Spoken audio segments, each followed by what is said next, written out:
ఆయన మనల్ని లేవనెత్తుతాడు. పరిశుద్ధ దేవుడు మనల్ని లేవనెత్తబోతున్నాడు.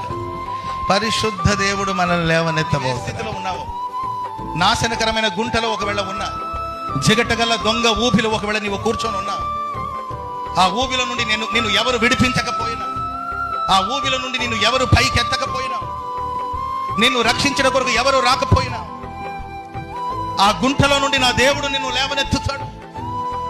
ఆర్థిక ఇబ్బందులైన గుంటలో ఒకవేళ నీవు ఉన్నావేమో, లోక ప్రేమ వ్యామోహం అనే బురదలో ఒకవేళ చిక్కుకుపోయావేమో, నన్ను విడిపించడానికి ఎవరైనా ఉంటే బాగుంటది, నన్ను రక్షించడానికి కొరకు ఎవరైనా వస్తారేమని నీవు ఎదురు చూసి సమస్యలు పోయావేమో. ఇదిగో ఇశ్రాయేలు పరిశుద్ధ దేవుడు,